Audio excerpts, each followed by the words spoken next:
Kami persilahkan. Terima kasih. Namo Buddhaya, salam kebajikan. Rekan-rekan media yang saya hormati, terima kasih atas partisipasinya telah menunggu.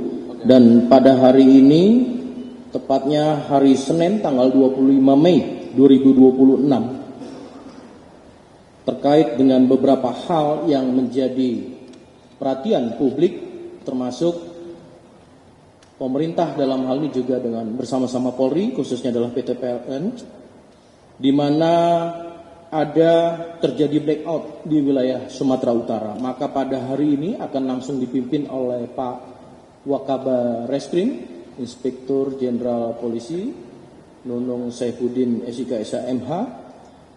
Dalam hal ini nanti secara menyeluruh akan disampaikan juga turut hadir di sini ada Bapak Direktur Transmisi PT PLN, Bapak Edwin Haryadi, Pak Edwin Haryadi, dan juga beberapa direktur yang turut serta hadir dan Kapus Lapor. Baik, untuk memulai hasil daripada investigasi awal ini, kami persilakan kepada Bapak Wakaba Reskrim Polri untuk memimpin jalannya press conference pada hari ini. Kami persilakan kepada Bapak. Bismillahirrahmanirrahim. Assalamualaikum warahmatullahi wabarakatuh.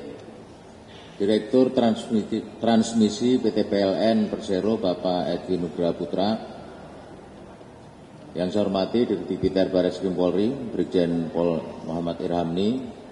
Yang saya hormati Dirti Bidum Barreskrim Polri Brigjen Pol Wira Satya Triputra. Kapus Lapor Barreskrim Polri Bapak Brigjen Pol Sujarwoko. Karo Penmas di Humas Polri, Brigjen Pol Truno Yudo, Wisnu Andiko, dan tentu yang saya hormati dan saya banggakan rekan-rekan sekalian dari media yang pada kesempatan pagi hari ini dapat menghadiri acara rilis terkait dengan perkara yang cukup menjadi perhatian publik beberapa hari yang lalu. Tentu pertama-tama kita senantiasa manjatkan puji syukur kehadirat Allah yang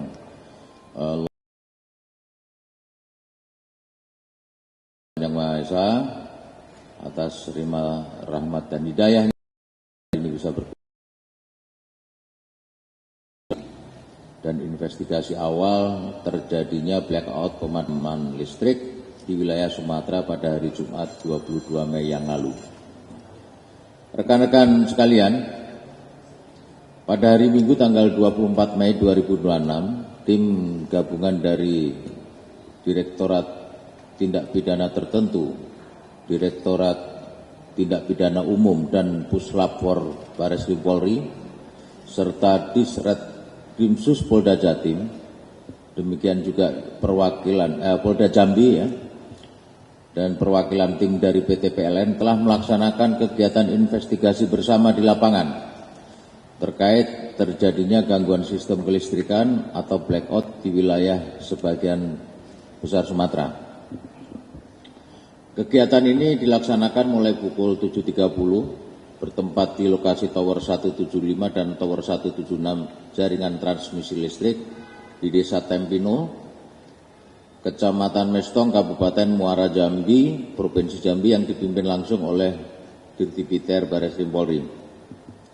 Hasil identifikasi awal diketahui bahwa pada Jumat tanggal 22 Mei 2026 sekitar pukul 18.44 waktu Indonesia Barat telah terjadi gangguan pada jaringan transmisi Sutet 275 Kafe Jalur Muara Bungu, Sungai Rumbe di wilayah Jambi. Gangguan tersebut diduga dipicu oleh faktor cuaca yang buruk dan mengakibatkan sistem transmisi keluar dari interkoneksi kelistrikan Sumatera. Nanti secara teknis akan disampaikan oleh Direktur Transmisi dari PLN. Gangguan tersebut menyebabkan terjadinya ketidakstabilan frekuensi dan tegangan listrik yang selanjutnya memicu trip pembangkit secara berantai, sehingga berdampak pada blackout massal di sejumlah wilayah Sumatera meliputi Aceh, Sumatera Utara, Sumatera Barat, Riau, Jambi, dan sebagian Sumatera Selatan. Rekan-rekan media yang saya banggakan, pemeriksaan lapangan yang dilakukan tim gabungan Barreskrim Polri di lokasi yang diduga menjadi titik awal gangguan, tepatnya di sekitar tower transmisi di Desa Tempino, Kecamatan Mestong, Kabupaten Muaro, Jambi, ditemukan adanya kabel transmisi yang mengalami putus. Sementara itu, kondisi fisik tower transmisi secara umum masih dalam keadaan baik dan tidak ditemukan kerusakan signifikan pada struktur tower. Berdasarkan keterangan awal di lapangan kejadian, putusnya kabel transmisi diduga terjadi secara tiba-tiba akibat pengaruh faktor cuaca dan masih memerlukan pendalaman lebih lanjut secara teknis maupun ilmiah. Dugaan tersebut diperkuat oleh keterangan saksi yang kita temukan di masyarakat sekitar lokasi kejadian dan menerangkan bahwa sesaat sebelum kejadian terjadi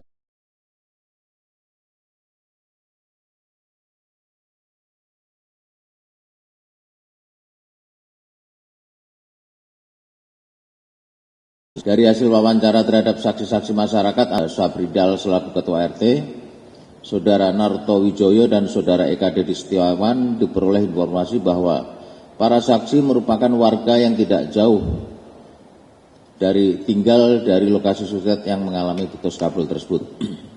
Untuk kepentingan lebih lanjut, rekan-rekan sekalian, bagian kabel transmisi yang mengalami putus telah diamankan dan saat ini berada dalam penanganan Puslapor Polri guna dilakukan pemeriksaan laboratorium dan analisis lebih lanjut untuk mengetahui penyebab pasti terjadinya kerusakan.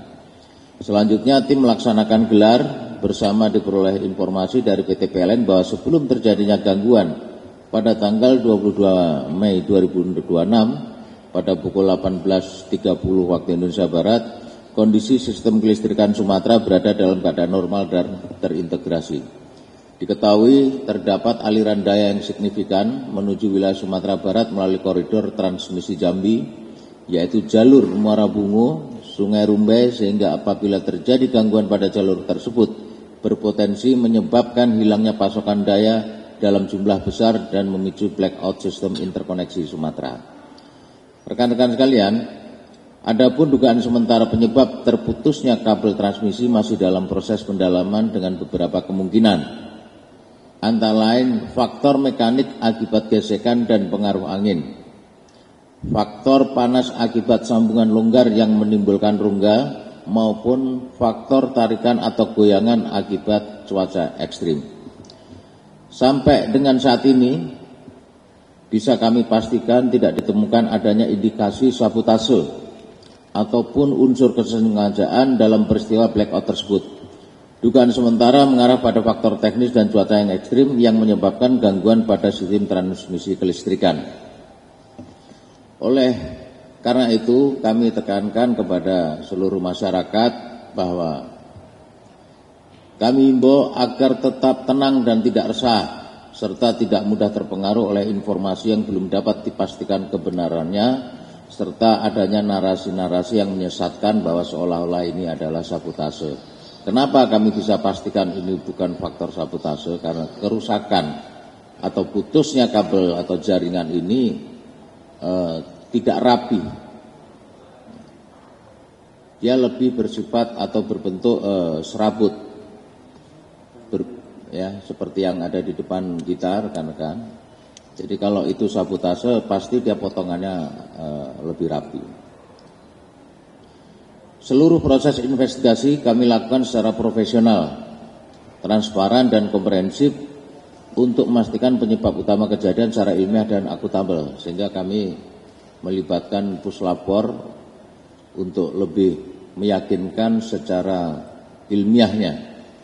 Saat ini kondisi sistem kelistrikan di wilayah Sumatera telah berhasil dipulihkan sepenuhnya dan berdasarkan keterangan resmi dari PT PLN, pasokan listrik di seluruh wilayah Sumatera telah kembali normal 100% serta beroperasi dengan aman dan stabil. Saya kira demikian press release yang bisa saya sampaikan. Terima kasih atas perhatian dan kerjasama seluruh pihak dalam menjaga situasi tetap aman dan kondusif selama proses pemulihan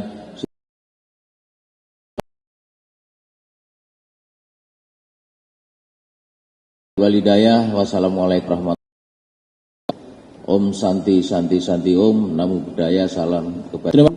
Selamat pagi Pak. Yang kami hormati Bapak Dirtipitum, Bapak Brigjen Polisi Wirasatya Triputra.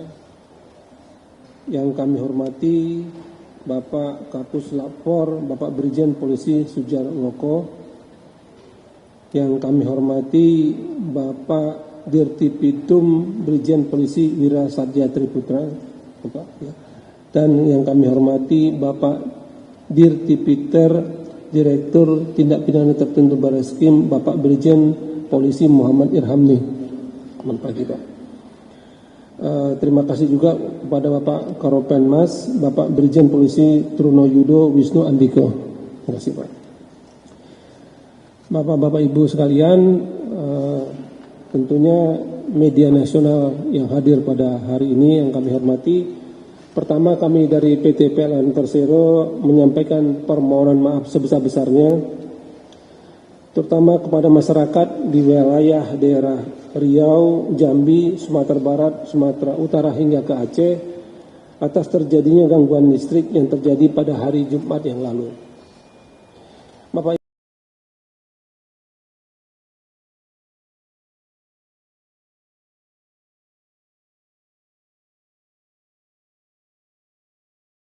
pancaroba cuaca buruk, banjir bandang, cuaca hujan tinggi, dan angin kencang yang berdampak terhadap kerusakan infrastruktur kelistrikan di PLN. Dalam beberapa waktu terakhir ini, wilayah di Sumatera Selatan, Jambi, dan tentunya tadi di daerah Tampino, di daerah Muara Jambi, masuk juga dalam daftar waspada BMKG karena terjadinya kelembapan udara yang tinggi, yang kemudian sering terjadi hujan lebat, petir, dan angin kencang di daerah tersebut. Bapak Ibu sekalian, perlu kami jelaskan bahwa di sistem Sumatera ada 2 jalur utama kelistrikan yang membawa energi, yang membawa daya listrik dari jalur selatan, dari daerah selatan yang ada di Palembang dengan Lampung ke utara yang ada di Riau, Jambi, Sumatera Utara, dan Aceh. Ada jalur di sebelah timur, koridor 500 kV kami sebutkan. Kemudian ada jalur barat 275 kV. Nah, pada hari Jumat tanggal 22 Mei tahun 2026 pukul tepatnya 18.44 WIB terjadi gangguan pada transmisi 275 kV New Aurduri ke arah Sumsel 5, dan ini merupakan inputan menuju jalur 500 kV yang ada di bagian timur. Nah, ini terjadi kemudian kedua sirkuitnya trip sehingga jalur 500 kV keluar dari sistem. Ini diduga karena terjadi kondisi cuaca yang pada saat itu hujan dan angin kencang. Nah, ketika aliran arus yang biasanya menuju di jalur timur tadi menuju dari selatan ke utara itu putus, maka aliran tadi berbalik ke selatan dan berpindah ke arah barat, ke arah 275 kV. Nah, perpindahan arus tadi tersebut itu menyebabkan fenomena yang kami sebut power swing atau biasanya kita kenal dengan osilasi. Jadi tegangan maupun frekuensi berosilasi sangat tinggi pada saat itu karena berpindahnya ke arah 275 kV tadi. Nah, ketika osilasi tersebut sampai pada satu tahap teknikal tertentu, maka di jalur barat tadi, di jalur 275 kV tadi, itu juga perlu mengisolasikan diri agar jangan sampai power swing tadi itu menyebabkan gangguan yang lebih luas. Nah, kemudian di titik tersebut arah Muara Bungo ke Sungai Rambai 2 sirkuit juga trip. Nah, ketika trip maka terpisah sistem di Sumatera, ada bagian selatan yang berlebih dengan pembangkit, di situ frekuensinya tinggi. Kemudian ada di sisi utara yang kekurangan pembangkit, di situ frekuensinya rendah. Di bagian selatan, karena frekuensinya rendah, ada beberapa pembangkit yang kemudian trip, lalu ada defense scheme kami yang bekerja, sehingga sistem di sisi selatan kemudian normal. Tidak ada pemadaman di daerah Lampung dan sebagian besar daerah Palembang, tidak ada padam. Tetapi apa yang terjadi di daerah utara adalah di sana kekurangan dari pembangkit, frekuensinya rendah. Karena berfrekuensi rendah, pembangkit-pembangkit ada yang tidak tahan, kemudian trip, lalu terjadi domino efek. Trip satu, kemudian pembangkit-pembangkit lain frekuensinya semakin turun, kemudian akhirnya pembangkit-pembangkit di bagian utara trip semua, sehingga pelanggan-pelanggan kami di Jambi, di Riau, Sumbar, Sumut, dan Aceh mengalami pemadaman.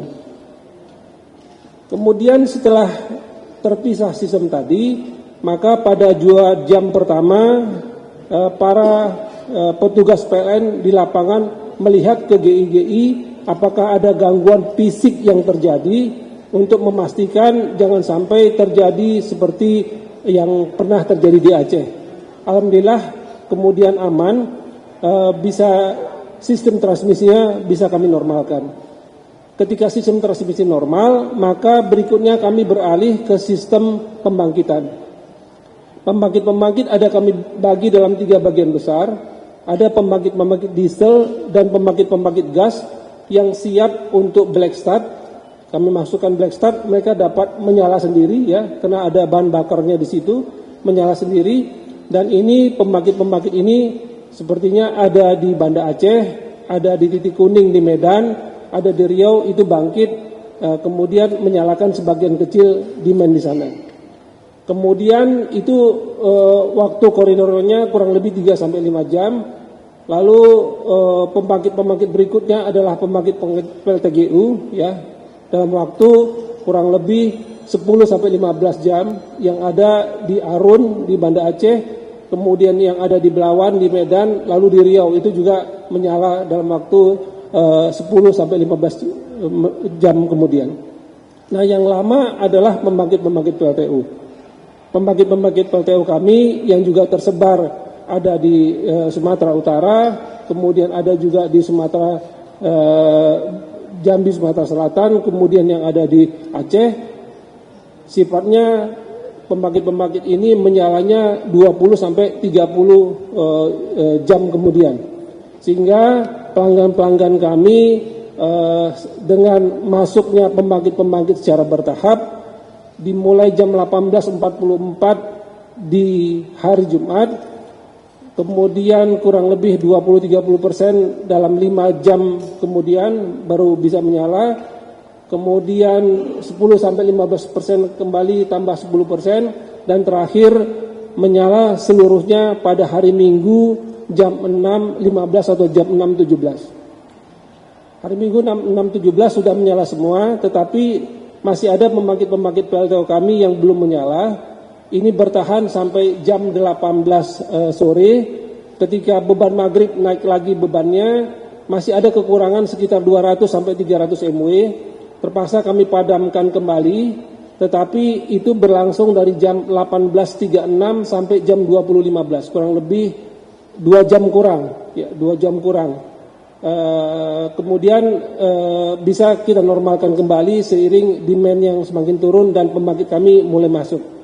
Insya Allah pada hari ini pembangkit-pembangkit besar sudah masuk, seperti di Pangkalan Susu dan beberapa tempat lainnya sudah masuk. Insya Allah pada hari ini dan sore ini tidak ada terjadi lagi pemadaman di sistem Sumatera. Sekali lagi kami memohon maaf kepada seluruh masyarakat terutama di Sumatera Utara dan memohon doanya semoga PLN dapat menyalakan listrik dengan aman dan andal sepanjang masa. Mungkin demikian, terima kasih. Assalamualaikum warahmatullahi wabarakatuh. Assalamualaikum warahmatullahi wabarakatuh. Terima kasih. Dan kali ini maka tentunya kami melakukan inspeksi double Pak, ya yang kami lakukan. Jadi ada sambungan tersebut sudah mulai retas atau tidak ya, karena kalau dia mulai tetas akan timbul panas yang berlebih sehingga memungkinkan kami memakai infrared Pak untuk melihat titik tersebut apakah lebih panas dibandingkan dengan sisi kabel yang lainnya. Nah, ketika kami mengetahui itu lebih panas, ada suhu tertentu, kami bandingkan tentunya dengan suhu udara, apakah kenaikannya sekitar 10 derajat atau 15 derajat, ada range-nya. Nah, kalau ada yang tinggi, biasanya kami akan melakukan pemeliharaan khusus ke tempat-tempat tersebut. Seperti itu Pak Mahanika. Saya rasa terjawab ya. Sisi pertama tadi sama pertanyaannya. Lanjut berikutnya sisi kedua. Saya jawab ya. Jadi sebagaimana tadi saya sudah sampaikan bahwa tim gabungan dari Barreskrim Polri yang terdiri dari Direktorat Tindak Pidana Umum, Tindak Pidana Tipiter dan Puslapfor telah melakukan pemeriksaan yang pertama saksi-saksi yang mereka masyarakat yang tinggal di seputaran tempat titik terjadinya putusnya jaringan ini. Tadi di Sutet, di dekat Sutet itu di Desa Gunung. Kemudian yang kedua,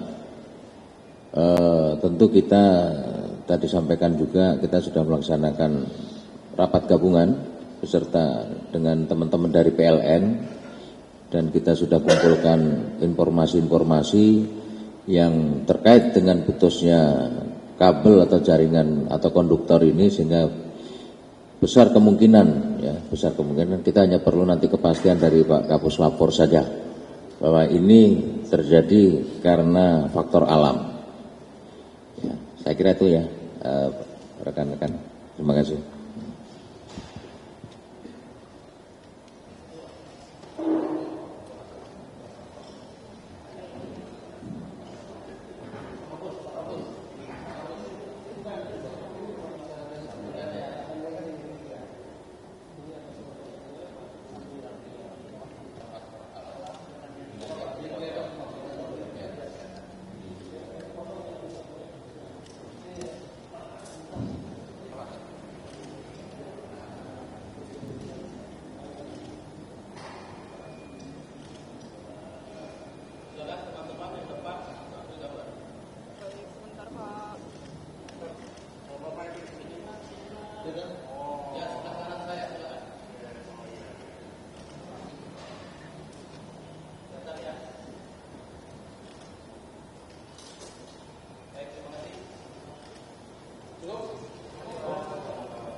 Ukurannya 500 meter satu aspalnya.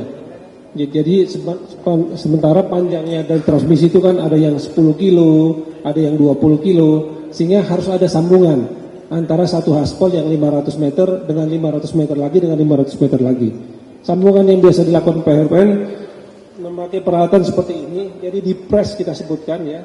Di sini di press, ini lihat ini ada yang bulatnya tapi ini ada yang kena press ya. Di sini sebelah sininya juga seperti itu. Jadi ada dua titik. Nah memang tadi yang saya sebutkan kita pakai infrared tadi, ketika kita melihat jaringan transmisi, ini kita lihat di infrarednya.